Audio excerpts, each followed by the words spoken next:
Let's start the show by talking about my sponsor, Paloma Verde, and their new website, palomaverdecbd.com.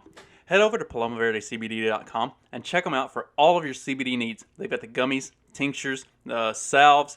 So if you're needing anything to maybe chill you out, something to help you get mellowed out, something for your joint pain and stiffness, go over to palomaverdecbd.com and give them a check out. Carlos and Vanessa are awesome people. They run a great company. And if you enter the promo code FACTS at checkout, you'll get 25% off your order. Plus, any order over $75, you get free shipping. So, I don't know what you're waiting for. Head over to palomaverdecbd.com and check them out. Let's start the show. This episode will be completely taken out of context. Welcome to the Fact Check This podcast. All right, Fact Check This podcast, and today I am joined by the host of Peddling Fiction Podcast, the guy that got me into all this bullshit to begin with and started the whole thing, and probably my wife's mortal enemy. Johnny, introduce yourself. Tell, honestly, anybody that listens to my show probably already listens to your show, but just on the off chance that there are still two or three of a dozen listeners that don't listen to you yet, introduce yourself and then we'll kind of take it from there. Yeah, well, that's gonna be a tough introduction to top. I can only imagine what your wife's gonna say to me when we're down here in Sayulita together. But yeah, I am the host of the Peddling Fiction Podcast. Talk about politics, current events, and economics from a libertarian point of view. And I've been doing it for a few years. You've been helping me almost since the beginning, not quite right at the beginning, but you've been pretty integral to my whole setup here. I can't do any of this technology shit myself. So I don't know if I'd still have the show to this day if I didn't have your help. So I really appreciate it. Well, thank you. What I've found is everybody who does podcasts, they really like to talk and they have a lot to say, and they absolutely hate social media and they aren't real tech savvy. So yeah, God, I hate social media. It's like the biggest chore is all right, I got to go on Twitter. I got to tweet something. I got to figure out Instagram and all that. And now there's like TikTok and all this other shit. That's like our Discord server, which I just got on. No, for anybody who doesn't know, we created a Discord server for the Peddling Fiction Podcast. I created it, 6 months ago or maybe longer than that. And so Johnny finally joined his own Discord server. It's only took 6 months. Yeah. And that's, the funny thing is, because at this point I'm doing different levels of work for 8 or 9 different shows, which sounds crazy to say out loud, but that's what everybody, their big thing is they absolutely hate social media. They're like, I love doing the show, I love doing all of that part of it, but I don't want to take the time to go on social media and do all the posts and mess with all the bullshit. So I've kind of found my little niche there that I can just go do that for all the people who don't want to do it. And then they can focus on talking and doing the things they do well. Yeah. And I'm sure from doing your own podcast as well, that it's just a lot of work just to put out an episode. There's a lot that goes into it. It doesn't really sound like it to the average listener. It's just like, oh, they just turned on this microphone and they just started talking for an hour. But man, try to do it sometime. Try to talk about one topic for just a few minutes when you're sitting in a room by yourself. And it's a lot harder than it looks, and a lot of show prep goes into it. And then by the time you're done with all of that, it's just like, oh God, now I got to do all this computer shit. And then, on top of that, you have all of these platforms that are censoring you, kicking you off. Like as soon as I figure out YouTube, they're just like, all right, your channel's gone. And so now you're constantly having to figure out these new mediums to use, and it's exhausting. Yeah, the YouTube thing is some bullshit. Like, did you see that they nuked Ron Paul today, like an hour or two ago? Holy shit! Well, yeah, it sounds like they brought it back because like people actually flipped out. The Lions of Liberty channel is on a 7-day ban for last Wednesday's episode, and there wasn't even anything bad on that. Like, no, that if anything in that episode could have been construed as something that went against community standards or whatever the fuck they want to call it, it was very obviously done in a joking, like those guys just chatting and laughing about it manner. Like they weren't promoting anything nefarious or whatever. It was, yeah, YouTube is some bullshit, which I've been doing stuff on Odyssey and BitChute as well. They both have their pluses and minuses. I guess I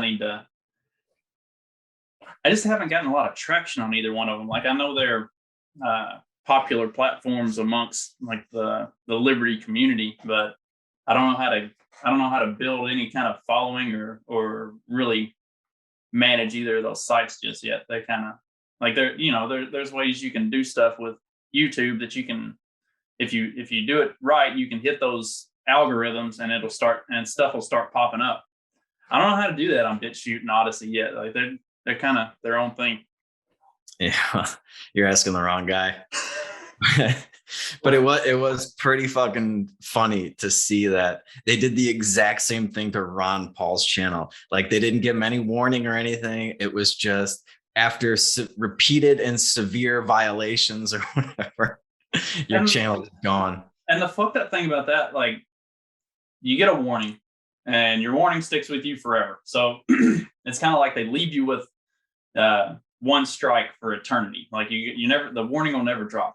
But then you get 3 strikes to before they nuke your channel, and each strike drops off after a certain amount of time. So if you play it right, you can always have 2 strikes and just be careful. And your channel, one of the strikes had actually dropped off like the week before, so we only had 1 strike on the channel, and I didn't even think that the clip that I posted was all that. I went back and listened to it a few more times after they after they nuked the channel, and I didn't. There was nothing like nefarious in it. It wasn't bad. There were other clips that were still up that were way more violating the community standards or whatever.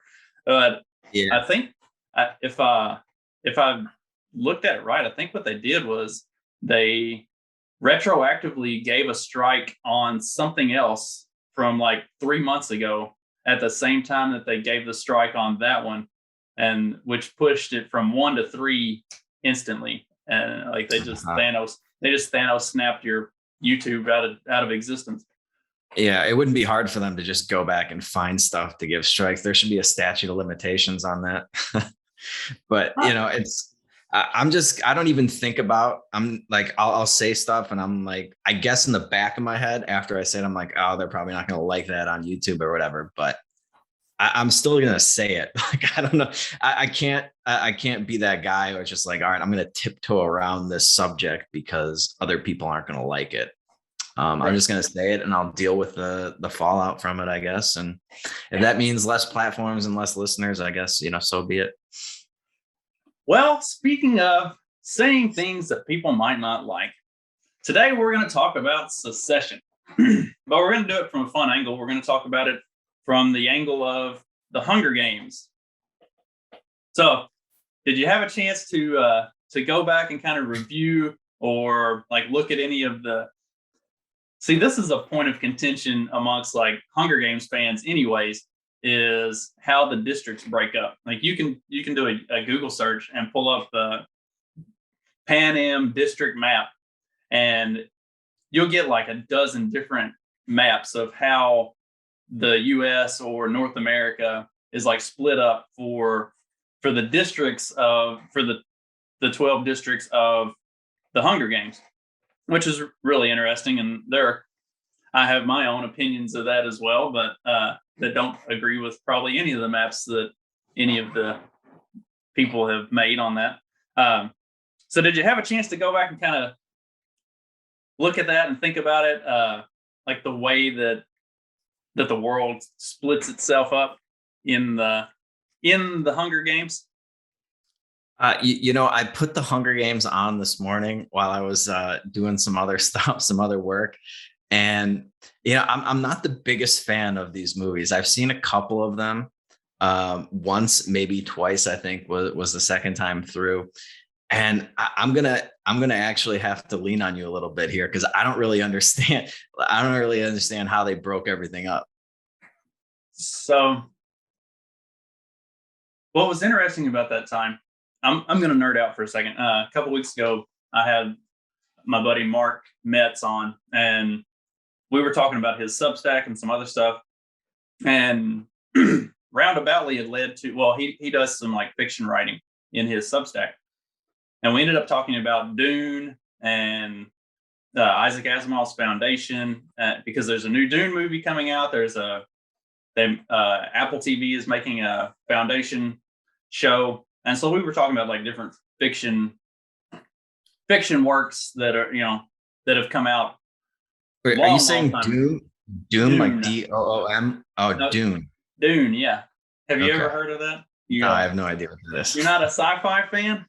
No, not. I mean, I kind of like some of the stuff when I see it, but I don't seek it out. See, we're gonna have to indoctrinate you into the world of sci-fi. Well, so around the same time that the Hunger Games books came out, you had a whole bunch of stuff that was very similar. You had the Hunger Games, you had the Maze Runner series, and you had the Divergent series. And then they all got made into movies, and they were all both good and terrible in their own right if you had read all of the books, which, because I'm a nerd, I did. And so the Hunger Games, it takes the world set in this dystopian future where the people have basically risen up and fought against the state and lost. And so now the entire, depending on whose opinion you take on it, it's either all of North America or it's just all of the United States, which either way, everything else is just like wilderness now. And so the only thing that exists are these 12 districts. And each of the 12 districts provides a certain service to the capital, which is, basically, and the way it sets it up, and you can kind of tell by the way it's written, is the capital is, it's somewhere around like Denver. It's in Colorado. It's like in the mountains where that they have a highly defensible position for all of the head of the state. So then it kind of branches out, and you have all the districts, and all of the districts are allowed to send, or they get to send these 2 representatives every year for the Hunger Games, where they fight to the death, and to remind everybody of, remember that time that y'all tried to rise up against us and we absolutely beat you the fuck down? Well, now you get to send 2 of your kids every year so we can let them slaughter each other, just so you don't ever get any ideas about rising up and pulling some bullshit again. So it's very, we're probably about 5 to 10 years away from it happening in real life. But the interesting thing is, for me anyway, looking at where we are in society today, because there are a lot of conversations being had about secession. I think, was it New Hampshire or Vermont? It might have been New Hampshire. Yeah, because that's where the Free State Project is. Put forth like state legislation to approve. So basically, it's going through the state house to approve voting for seceding from the United States. And then Texas has similar legislation going through.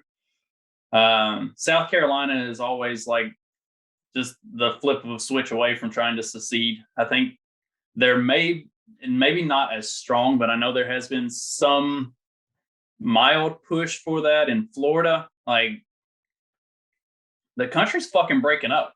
And even before the 2020 election, like the West Coast, California, Oregon, Washington, had been pretty open about the fact that if Trump won again, they were going to secede and become its own nation. So like all the dumbass leftists that act like this is some redneck thing of people in Texas and in the South trying to pull a second civil war.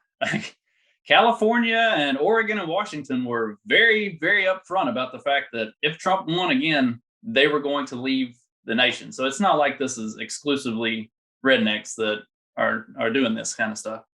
Yeah, and we probably have to have some sort of like left-wing push for it as well, because otherwise, the corporate press is just going to bill it as like, oh, all these like redneck, hillbilly, backwards white supremacists just want to start their own society and institute slavery again, and yada yada. But if you have like California on board and you have all these woke progressives into it as well, well, then it's just like, all parties involved don't want this relationship anymore. And, they don't want to be in the same country as, a Texas or a South Carolina or something like that. And vice versa. I mean, these people, they share no values together, like almost none. There's no common ground there, from anything in their daily lives to their political views to anything.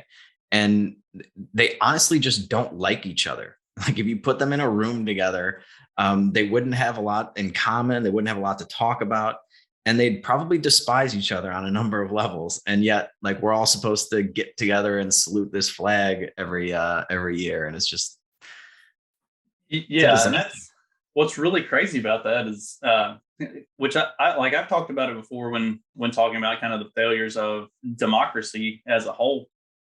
Like, I live pretty, not real rural, but we're out of town. We're in a little subdivision out in the middle of nowhere. We got farms and fields all around us, and we've got a big garden and all that stuff, and all of our neighbors do too. If you literally drive 5 miles east, you are in actual Evansville, and it is very progressive and leftist. Like, maybe not this side of town, but the further into town you go, the more it becomes a like deep blue zone. And we're in like super red Indiana. The Republicans hold a never-ending supermajority in the state. But you drive 7 miles east and you are in absolute progressive hell in Evansville. So like, if it's that big of a difference on that much of a local level, how could they ever expect anything to work on a national level? Yeah. And they've done just a tremendous job of perverting what the role of government was supposed to be for the United States. Like, we had this idea of what the federal government was supposed to do, and they completely fucking changed that. And now you have like one group of people who are like, hey, we want what we said we wanted back in fucking 1776, not this new monstrosity that we have. And it's never going to work when you have people that have such a drastic idea of what government should be in your lives. Some people want cradle to grave government intervention. They want you taking care of their kids, providing housing, education, healthcare, everything. And, if that's the way they want to go, that's fine. But trying to force other people to do that and to pay for it when they don't want it, it's I don't see how that could possibly be workable without, an insane amount of force, which, I have a big moral problem with. A lot of people have moral problems with that. And it's just, you see how unworkable it is right now. Like, this thing is just busting apart at the seams. And it's not like there's going to be some great unifier at this point that can bring these two sides together. You have one group of people who think the others are like, literally Hitler, and the other ones are like, want to murder babies. Yeah, like, you're right. It's all projection, but yeah. And so like, you can't just have like, I don't know, like a John F. Kennedy get in there and like everybody supports it. Like, we don't have any shared values anymore. We've drifted way too far apart. Right. And There is no like there is no bipartisan voting anymore. Like everything splits right down the middle, almost 50-50 pretty consistently. And like I guess Obama was kind of the last Obama's first term was probably the last time that there was like a legitimately uh electoral college and popular vote like took the whole thing. I guess you can say that about Biden, but there was so much around the election that uh, yeah, who knows? right, who knows? And even if he did legitimately win, it was still by like the narrowest of margins, and there was still a huge number of people that voted for Trump as well. And like it was really close splits. It wasn't like it was a hands down like this guy won. Like Obama's first term, for as much as I didn't like Obama, he kind of captured people's interest in a way that he got uh, across the aisle support that I don't think any candidate will ever get again. Period. Like it's just we've reached the point of division that's never happening again.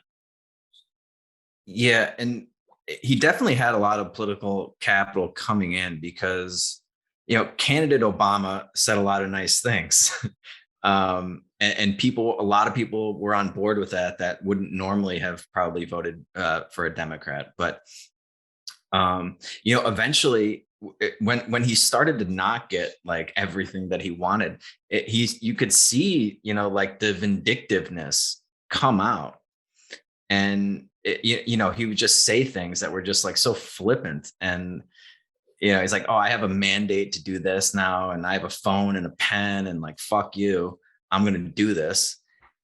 And I mean, if that's what initial unified support devolves into, this is just never going to work. There's just no way you can give that much power to one entity and give them so much control over such a vast amount of territory and different types of people.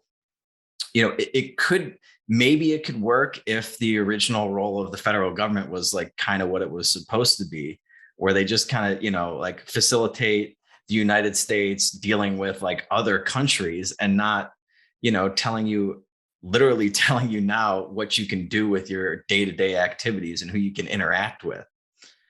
I mean, they've gone way too far. And yeah, the whole system is a complete perversion of what it was intended to be originally. Like there's no way you can draw what we have today from the Constitution, the Bill of Rights, like anything. Like it is. There's like, you could probably go down through everything on the Bill of Rights, and like we wouldn't agree on it. Like you can't find people that are in favor of free speech anymore.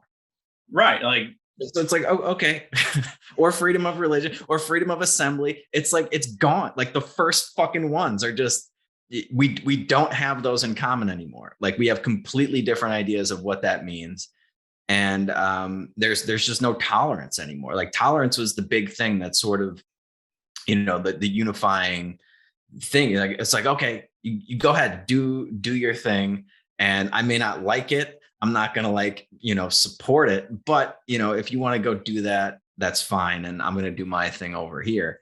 And now it's just like they talk about tolerance, but it's really they want you to bend the knee to whatever they demand. And if you're not in lockstep with them, and especially with like the woke progressive crowd now, and maybe that's because they have so much power in society now. They have the backing of the everything.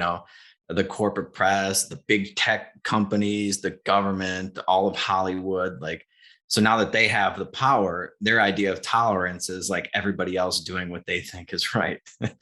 I was gonna say the most fucked up thing about all of that is the ones who are, at least in modern society, the most against free speech and doing your thing and like legitimate tolerance are the progressives, or the left, like the liberals who by the very definition of the word liberal, should not at all be in favor of censorship or any of that stuff. But here we are, and like they are the most ardent supporters of it. Like the word liberal has been so twisted to what they have because of what they've become. Like it's a perversion of the way the system had been for at least decades, if not centuries.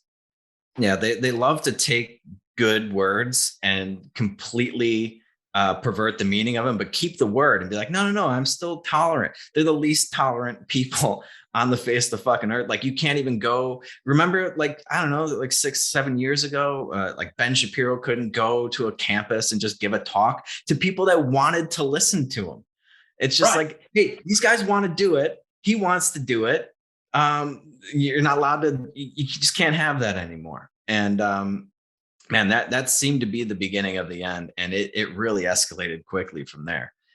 There's a really interesting book. Let me look it up real quick. It's called The Coddling of the American Mind, and the authors of the book, they look at cancel culture, and they kind of look at where it all stemmed from. They look at the Evergreen College thing. They look at like Shapiro and others going to college campuses trying to speak.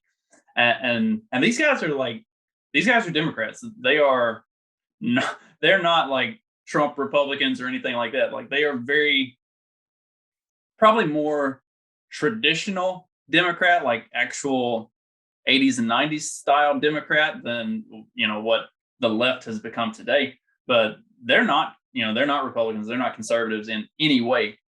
But a lot of what they point out throughout the book is, like, if you really look at these on a case-by-case basis, like, yeah, you've got the Charlie Kirks and the Ben Shapiros, and you've got those situations where they go after really specific, like, conservative pundits or whatever.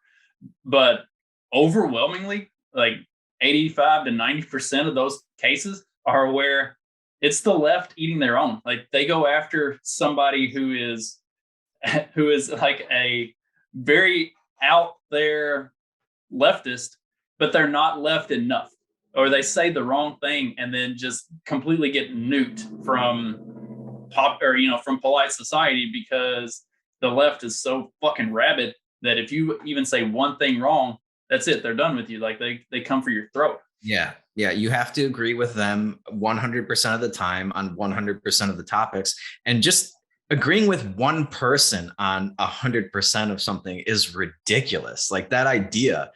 I mean, like, you're married. You guys agree on everything? Absolutely not. And you fucking live together and you love each other. And it's like, I'm supposed to agree with like this mob of people on every single topic, and just whatever they like. This, I don't even know who's in charge of forming these opinions, but it's like, how are we supposed to agree on everything? And why can't we disagree, like respectfully disagree? What is wrong with that?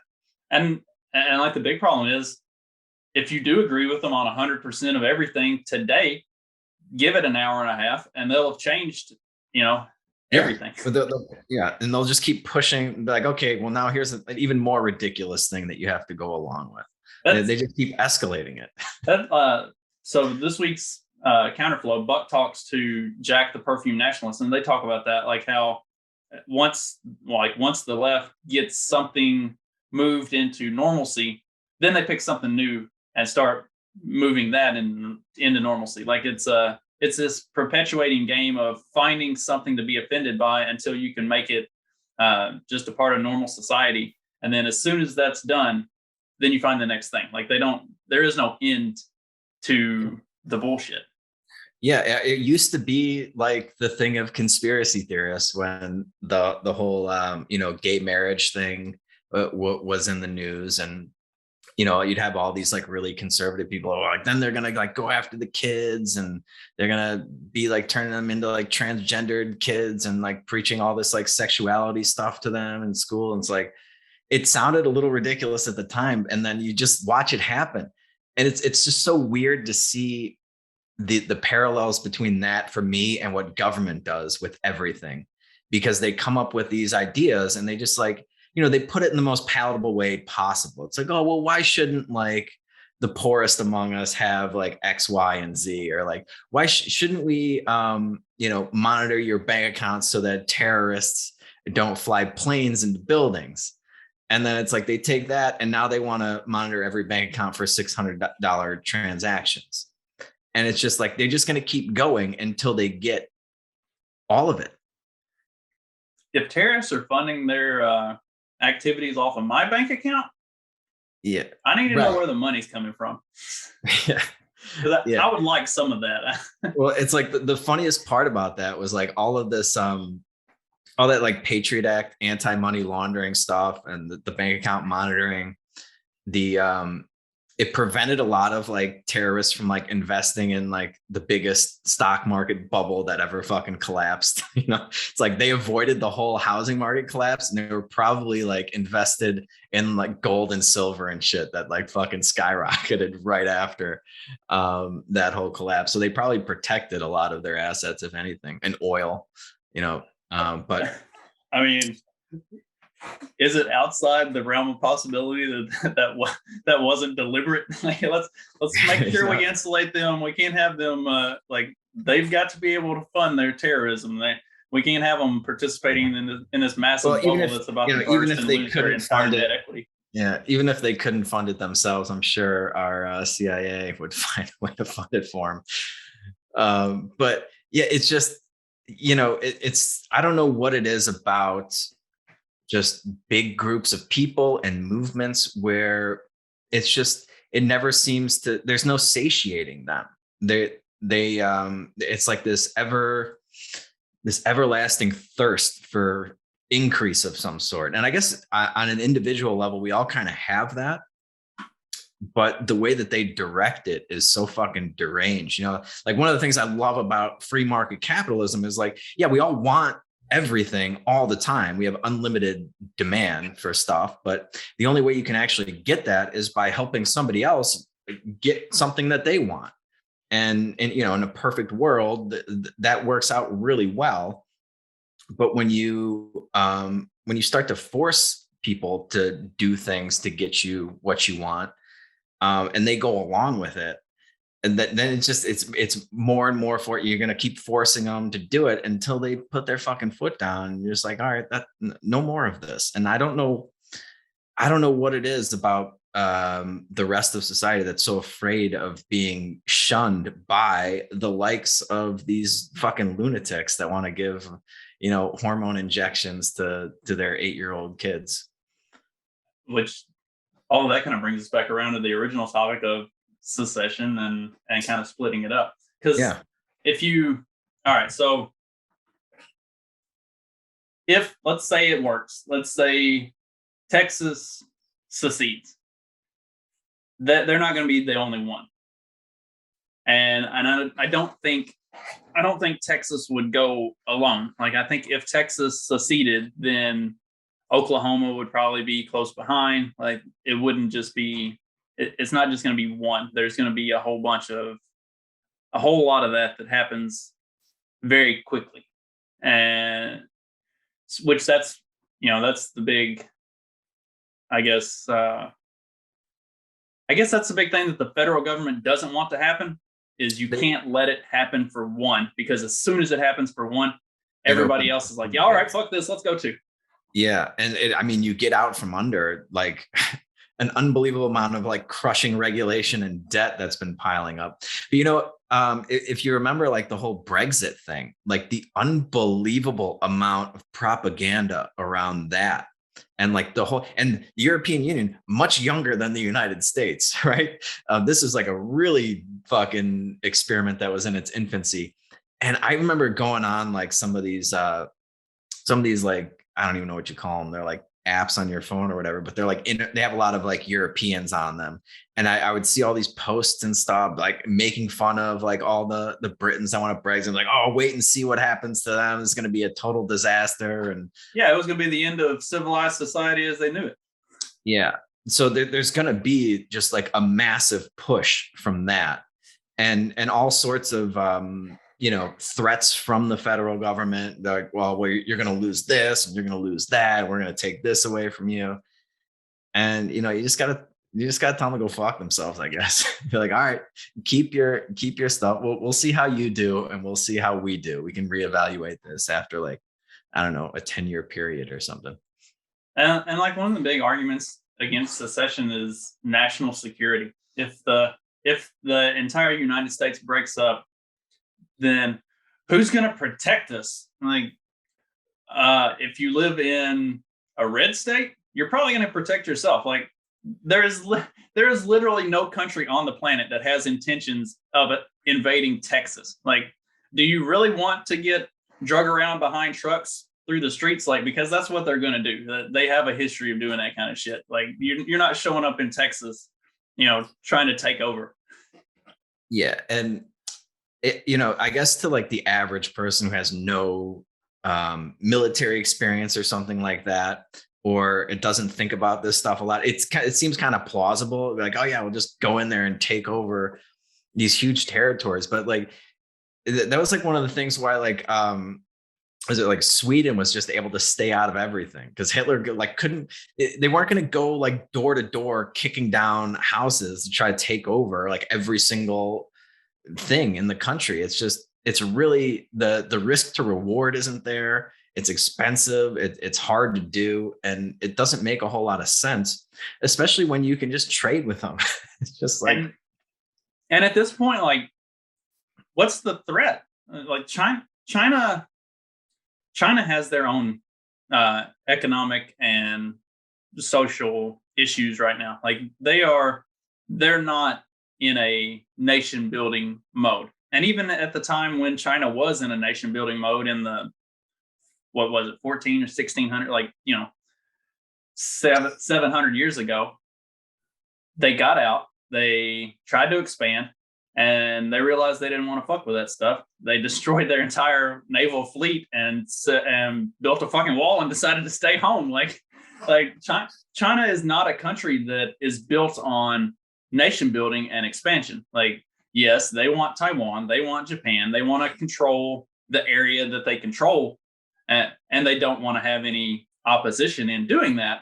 But after that, they don't want to fuck with expansion or taking over territory, especially not something that's an ocean away. Like, what are they going to do with fucking California? We don't even want California. Yeah. And it's just amazing how little we've learned from watching, thousands of years of history of like countries trying to do this. And we always think that, oh, this time it's going to be there. We can do it this time or so. You can't. You can't control people from halfway around the world that don't want to be controlled by you. Like, it will bring you to your knees eventually. And maybe they've realized that.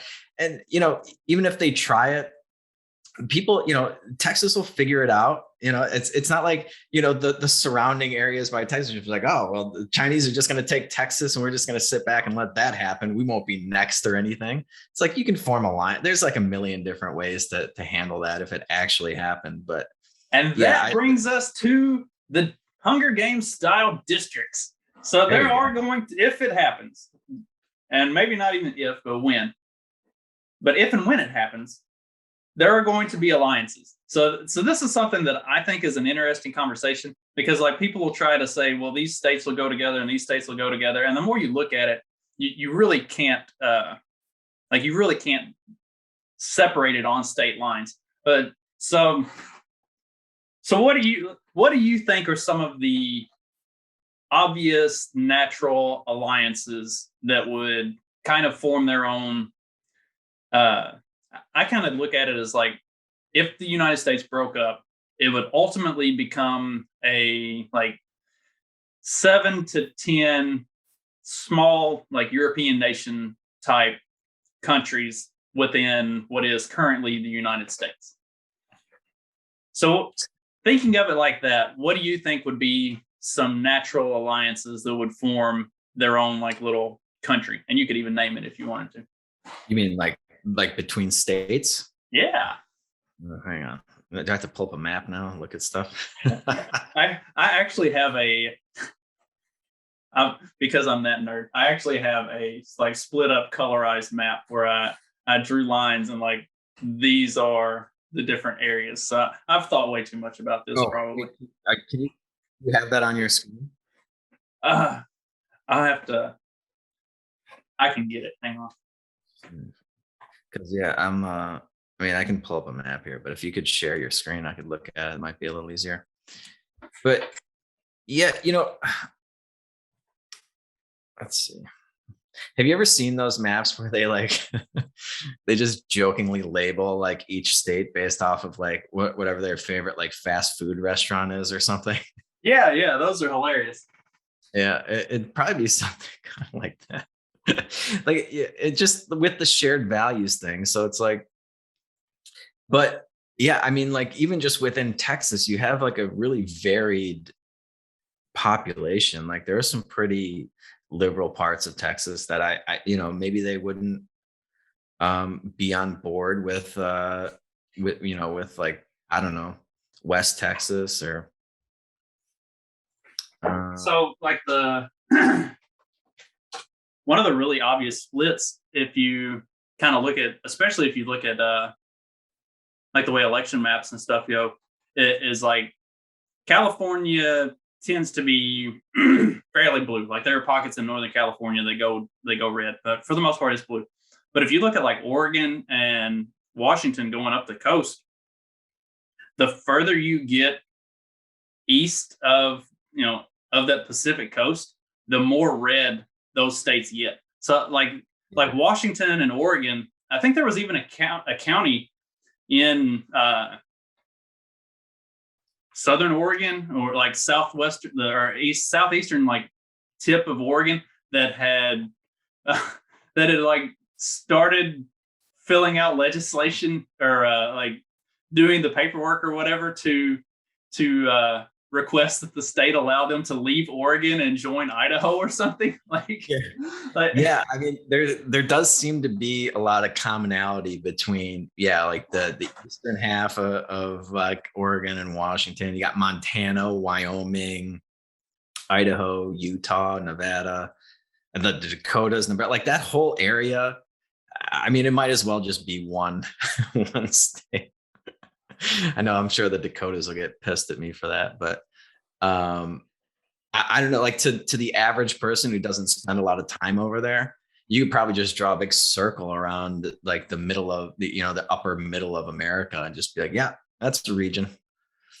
Well, and that's an interesting thing that I kind of get to looking at and thinking about whenever I've been sort of going through this in my mind. Like if it did break up, how would the breakup go? Because there are a lot of major regional differences, and like Florida, for as red as what Florida, like the redneck perception of Florida, it's not really that red and redneck, because as you get farther south, like Miami is extremely blue. Like the Panhandle, yes, that is very, very red. But for the rest of the country or the rest of the state, really doesn't necessarily reflect that. And I think Pete talked about this on one of his shows. Like every state, even if it broke down, every state would ultimately have the massive blue pockets in the most urban areas that like aren't gonna. All right, now I gotta figure out how to share this thing. And like places like Florida and like California, like these really big states, you'll probably end up with a couple like really small countries in there or like whatever. Like you have like really small weird countries over there in Europe. Even like the bigger countries aren't the size of a lot of the states in the US. So yeah, and there's just plenty of room for everybody, man. It just makes so much sense to just break it off. All right, can you see it? Let me see. Hang on. Yes, yeah, I got it. Okay. So see, kind of the way I split it up. The SEC basically here is kind of obvious. Florida, South Carolina, Georgia, Mississippi, Alabama, like obvious kind of alliance. Texas, Louisiana, Arkansas, Oklahoma, and then kind of running into the southern part of New Mexico and Arizona, especially because like Arizona or New Mexico, especially the more north you get, it gets a little bit more blue, at least is my understanding. And I think it's the same way in Arizona. And so that's kind of, a little bit of a, seems like a natural alliance type of area. Then over here, you've got the western half of Washington, Oregon, California, and then Nevada in the like Reno, Vegas, that side of the state, because Nevada is a lot more rural the further you go east towards the mountains. So, that seems like a natural kind of divide. Then we've got basically the frontier states, Montana, Idaho, Wyoming, Utah, Colorado. Seems like a kind of a natural. You got your Corn Belt, north the Dakotas, Nebraska, Kansas, Iowa, and Missouri. And I kind of go back and forth on Minnesota because like the closer to the lakes it seems a lot more kind of blue. But and then, this whole area right here around the Great Lakes, I really don't know what the fuck to do with that, because like Chicago and Michigan are not really representative of large swaths of Minnesota, Wisconsin, the Upper Peninsula. Like, that's one of those weird areas where it could be like this really, really, really small divides that would come in, and instead of that all being like one thing, that could reasonably be 2 or 3 smaller independent. Yeah, because you can drive an hour and a half from Chicago and be in some pretty rednecky parts of Wisconsin. It's actually one of the gun ranges I go to out there, the Winchester Gun Club. Hilarious, man. It's just like you can bring like your like liberal friends from Chicago over there, and they will have like culture shock, and it's only 45 minutes away. Well, and that's like the interesting thing about the blue section here is because like Illinois, as well as anybody who like has spent time in Illinois, the further you get away from Chicago, the more rural and redneck Illinois is. Like if you can stay away from those really big metropolitan hubs, Illinois is not the terrible state that it's made out to be, but because it is pretty well run from Chicago, it becomes that just based on numbers, which is, Illinois should be the prime example of why democracy fails. Yeah. Yeah. And it's such a big fucking state, man. Like you can drive like 8 straight hours south of Chicago and you're still in Illinois. You're basically at the, Southern Illinois University. It's and it is very like, you wouldn't know that you were in Illinois unless you looked around and saw the license plates. You could very well just as easily be in Missouri or Indiana or something like that. Probably Kentucky. Yeah. That's like being from, because I'm from this little part of Kentucky right here, and being that close to Illinois, like, and we play basketball games and football games against Illinois teams and stuff, and it's not, what Illinois is from the news because of all of the terrible policies that Illinois has and everything. But the entire state is run from Chicago, basically. Like that, it is the prime example of the failings of democracy, because an entire massive state is basically run by one little tiny speck right there. And like, yeah, and I'm from that little tiny speck. We don't think about the rest of Illinois at all. Like it doesn't exist. It doesn't come up in conversation. Not even like Springfield doesn't come up. We don't talk about it. It's not a thing. It's not even, it's like that elevator scene from what was that show? Was it the advertising show or whatever? And the guy's talking and he's like, I don't think about you. Mad Men. That's like my favorite show ever. Like, yeah. Where the guy tells him all the things that and I feel sorry for you. He's like, I don't even think about you. I don't think about you at all. And we don't, honestly, we don't. And it never comes, like, I don't see it talked about on TV or anything like that, unless there's like a potential tornado forming somewhere, down there. And it's like, okay, yeah, whatever. It probably won't materialize into anything. But that's the only time it ever comes up in conversation. And yeah, they don't get any representation.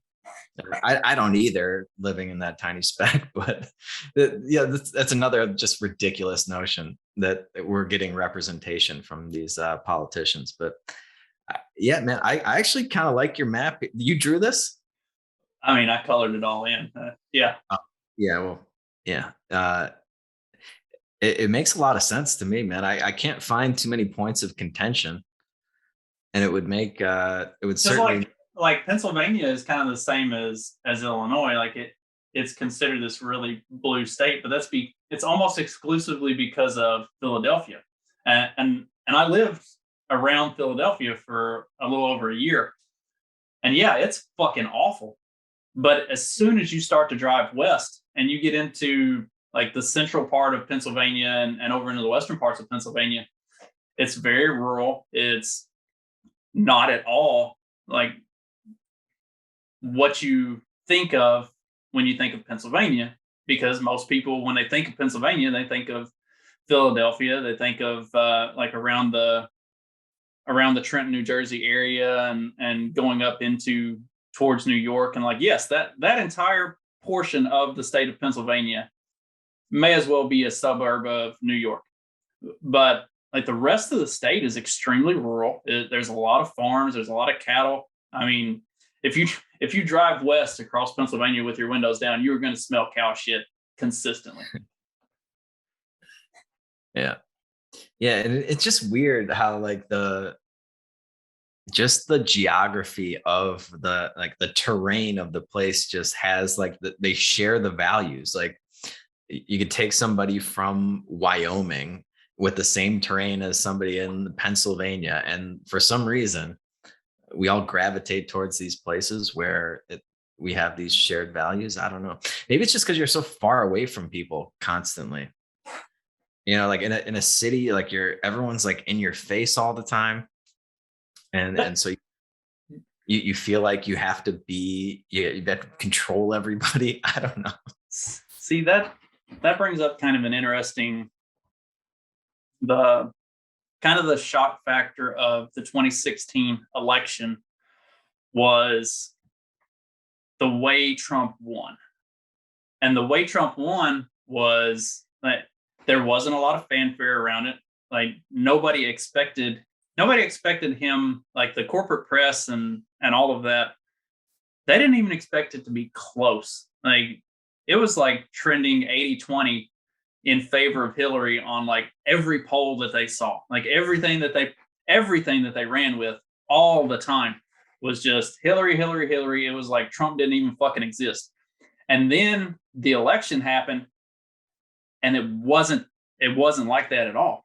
And so something that got talked about for a couple of years after that election was the silent majority, because there were a whole lot of people in those flyover states, in the very rural areas, that don't talk about this stuff, that everybody forgets about, because like the Chicago and the rest of Illinois example, like we don't even fucking exist out here as far as any of those people are concerned.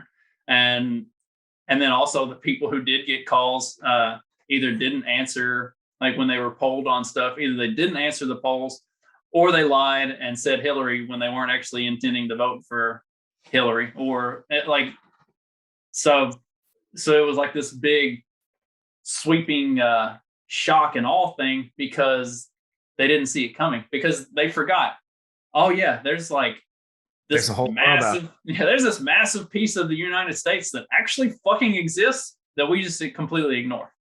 Yeah, and the only time they care about you is when somebody that you voted for gets into power, and then all of a sudden you're getting some representation, and they don't want that representation forced on them. And yeah, I understand that, because we don't like it when they impose their ridiculous ideas on us. And so, yeah, I don't know how this Hunger Game thing would work. Would we still have to send representatives to go fight each other? I don't know. By the time it all breaks down, my kids will be too old for that anyway, and I'll probably die in all the fighting, so I won't have to worry about it. It would. I bet you there'd be like, we'd have like some sort of Olympics thing. It'd be like just oh gosh, wouldn't that be awesome? Yeah, a Hunger Game Olympic. Like we wouldn't be killing each other. They'd just be competing in sports and stuff like that. See, that would be pretty awesome. We could actually have instead of a national champion, have the North American champion or whatever. Yeah. Well, I can't say North American because then we forget about Canada and Mexico. But the Hunger Games forgot about Canada and Mexico too. Like if you look at any of the Hunger Games maps, basically all of, like even the ones that do kind of stretch it out beyond just the United States, like all of Canada just gets blotted out as wilderness, and all of Mexico, and usually all of Mexico is underwater. So they just wipe them off the map to begin with. So we're not even gonna fuck with them. So how many Hunger Game movies are there? There are 4 Hunger Games movies. There are 3 books. They split the 3rd book into 2 movies, which I hate that shit. Because basically every big like book trilogy has ended up doing that. They'll split the last movie or the last book into 2 movies, which is exclusively to make more money at the box office. Right. Which, granted, all right. So I'm going to dive off into being a nerd again. The way the Hunger Games, the last book, kind of breaks down, it really does have a good like cutoff point where you could stop and say, okay, we're going to make a movie of the first half of the book, and then we're going to finish it out in another. Like it did have a good breaking point that you could do that with it.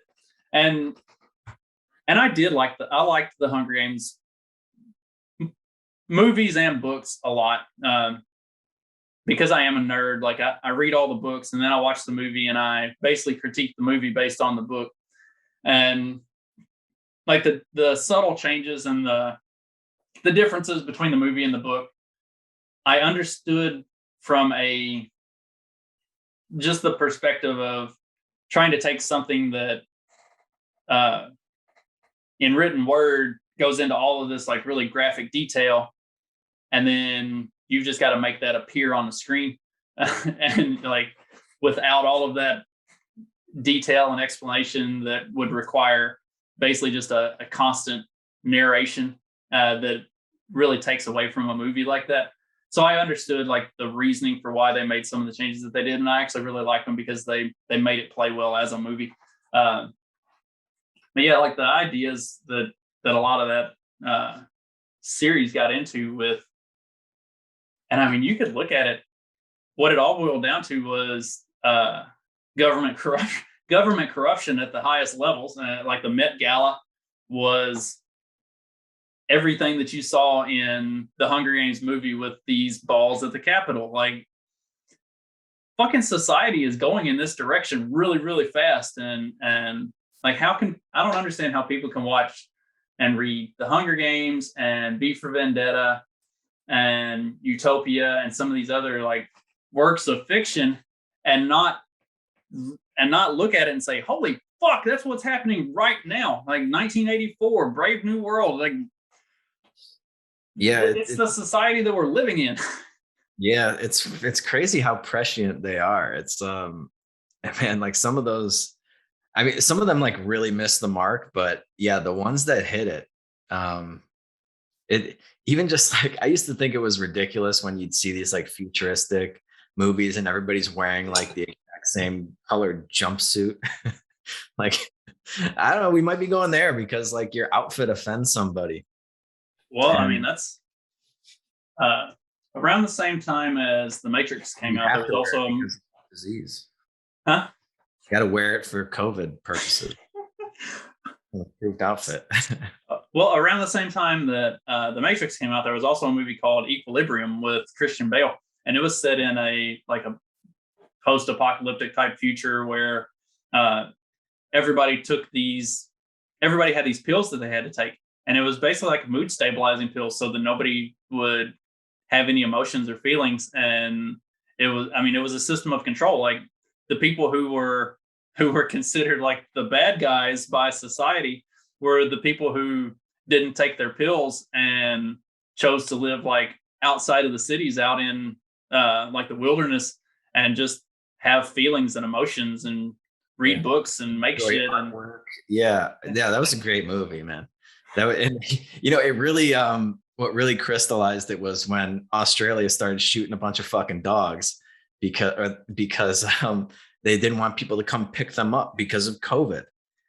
And like, dude, that puppy dog scene in Equilibrium, man, yeah, that like it's hard to watch, man. But that's like, it's unbelievable what they've been able to get people to go along with in such a short period of time. And I don't know, maybe like there was just a whole bunch of 100 years worth of conditioning that went into it that we didn't really notice, and then all of a sudden you can just fucking flip that switch on.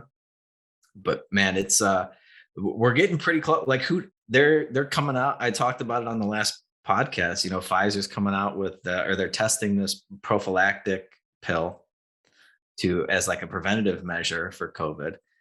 And pretty soon, once they get approval for that, it's not a big stretch to have that be like a mandated thing. You got to take your daily prophylactic vitamin so nothing bad happens to you. And then, who knows what who knows what they can put in there, man. I don't know.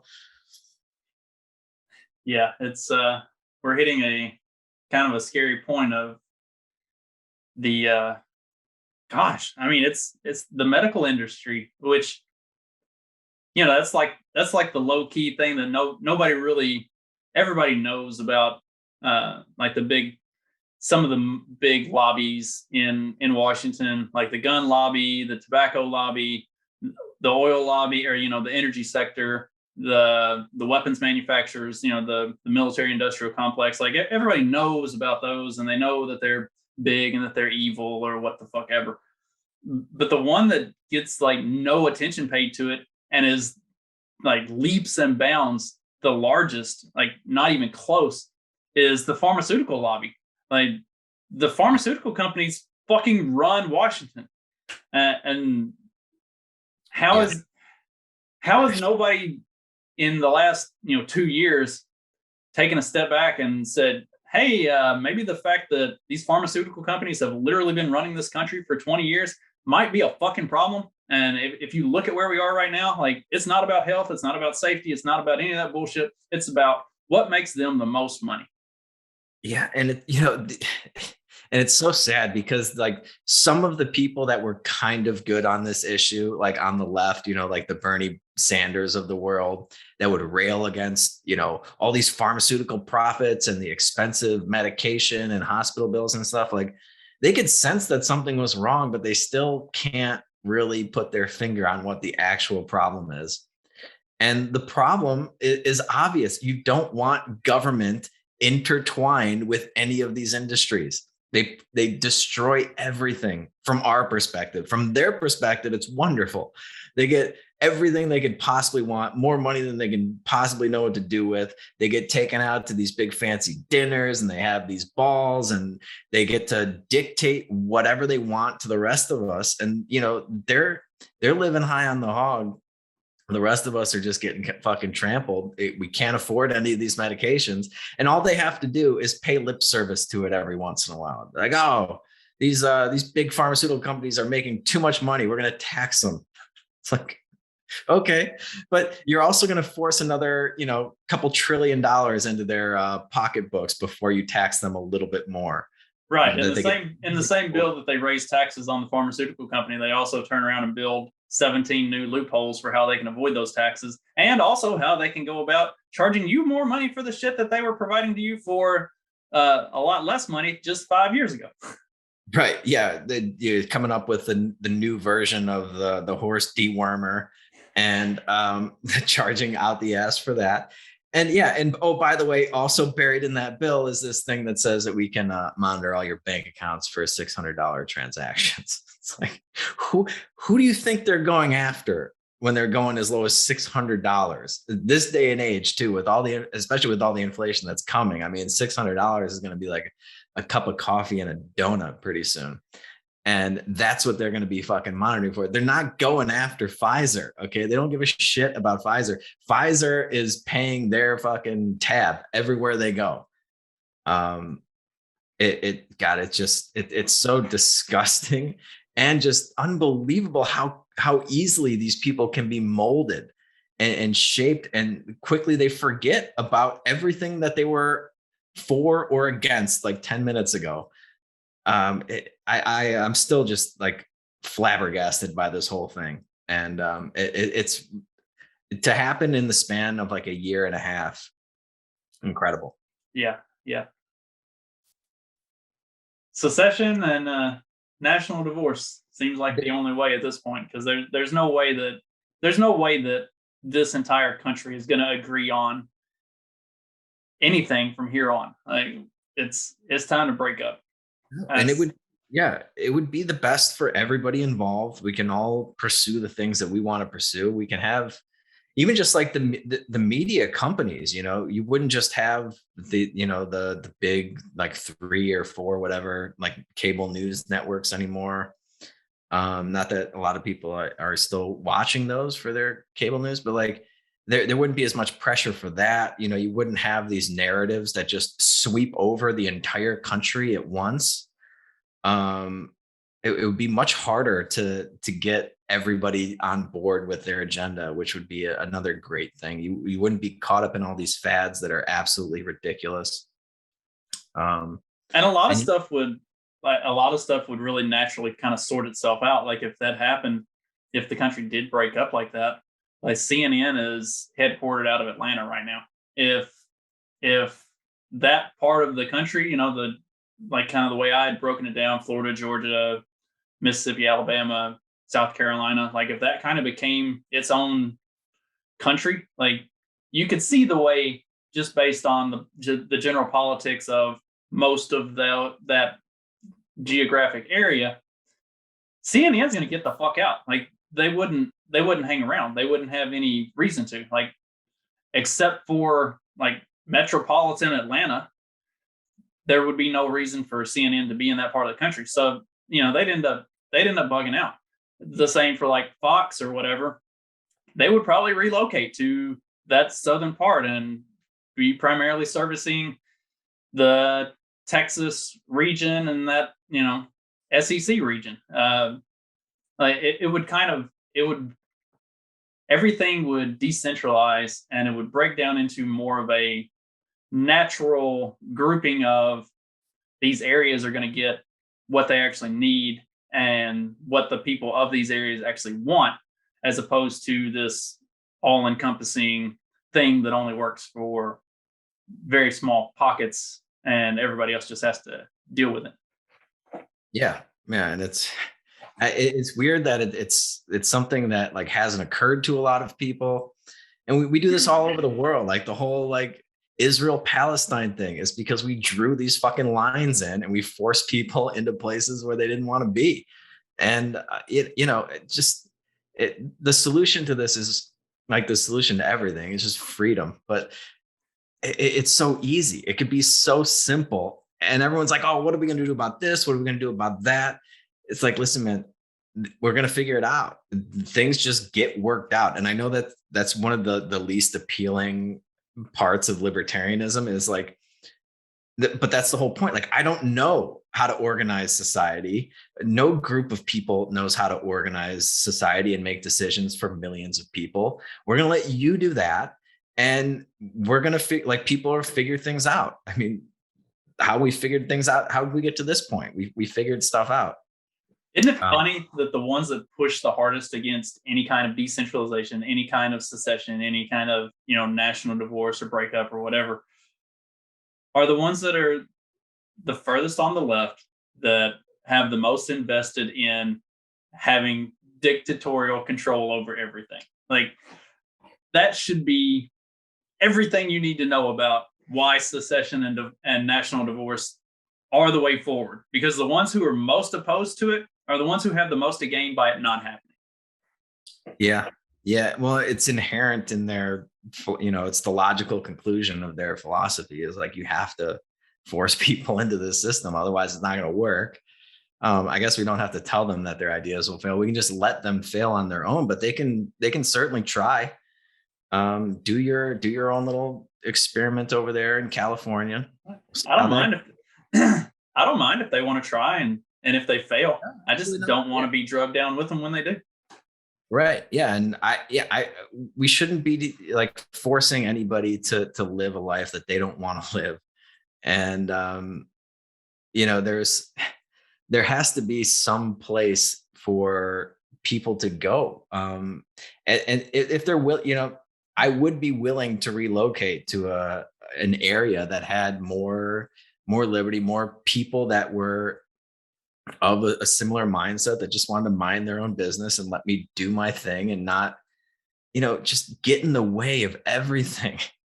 I just don't. Anybody that supports government just has not had enough interactions with them, I guess, because I don't see how you look at anything the federal government does, and I've never gotten a satisfying answer to this question. But like, how are they doing so far? Like they keep talking about all this stuff they're going to do. How are they doing so far with the stuff they've already promised you? And how have your interactions been with any of their entities? Like everything they touch is a goddamn disaster. And everything you do, they're there. Every step of the way, they're like a silent partner, but they don't do any of the work. They don't help you with any of like the hard stuff. They're just there to reap the rewards from everything that you do. If anything, they're an impediment. They put up all these roadblocks. You can't do that. And before you have to do that, you got to go down and pull this permit. You got to do this and you got to grease these palms and fuck that, man. They're the worst partner of all time. We should break up with them, and then we should break up with all these states that want to fucking force them on us. I don't know what else to say, man. It's like this has been one of the worst experiences of anybody's life is being ruled by the federal government. Amen. I think that's probably the perfect way to wrap, honestly, because that sums the whole thing up. That's that nailed it, hit it right on the head. Well, Johnny, thank you very much for doing this. I had a lot of fun, and hopefully you learned a little bit about some of the nerdy cultural stuff like Hunger Games. And I learned a lot actually because I knew almost nothing. So I have to get you reading more fiction. Oh God, I don't read any fiction. I'm a big nonfiction guy. You got to work on that. There's a lot of value in fiction. Yeah. It's just I don't know. I guess I like to watch fiction. I just don't like to read it. I don't know. I guess that works. I feel like I should be reading. I should be learning something that actually is real. No, I guess I get that. There are definitely less. Like I shouldn't say that because we already talked about the lessons that can be gleaned from a lot of these fiction works that turned out to be a lot less fiction than they had maybe originally planned. Yeah, no, there's definitely lessons in there and it is entertaining. So well, yeah, throw out your handles and plug everything and we'll call it a wrap. You probably know them better than I do. You can follow me on Twitter at Peddle Fiction. The big thing I'm working on right now is this event we're having in December down here in Mexico, which is where I'm at right now, December 10th through the 12th.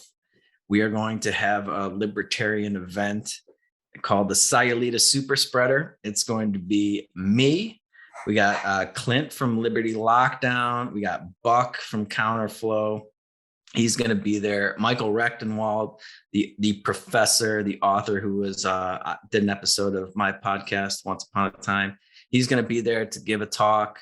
Martha Bueno, who's also on the podcast, who's running for a seat in Miami. I forget which. She's in the big county, right? Yeah, she's in Dade, Miami-Dade. I can't remember what she's running for either. But she'll be there to tell us. So there will be actually one woman there for all of you gentlemen out there. I know our numbers are skewed in one direction. I know for a fact there will actually be at least 3 or 4 women there. So yeah, not outside of just Martha. So see, we are drawing women in. Yeah, we're trying. We're definitely trying. Oh, Robbie the Fire Bernstein, the COVID Jesus. He's going to be there to do some stand up and a live episode of Run Your Mouth. And last but certainly not least is Mark Claire from the Lions of Liberty. He actually just moved down here to Mexico City, so he's only a couple hours away from me. And he's going to be joining us as well. So I'm really excited. We got a great group of podcasters and people, special guests there. It's going to be a ton of fun. So yeah, go to sayulitasuperspreader.eventsmart.com. You can get your tickets there, and don't drag your feet on this because it is coming up in like 2.5 months, something like that. Yeah, and it's going to be December. I gotta book my plane tickets. Yeah. Buy your tickets, book your plane tickets. There's some information on the site there for traveling purposes, but yeah, I will facilitate a lot of the travel once you get into Mexico to make it easy on everybody. And yeah, that's the big thing. I want to have a big crew there, and I want this to become a regular thing that we do. And just, it's going to be like hopping in a time capsule back to 2019. Hell yeah. With beautiful weather, beautiful beaches, beautiful people, and delicious food. So hell yes. All right. Thank you, Johnny. I'll talk to you later. A lot of fun.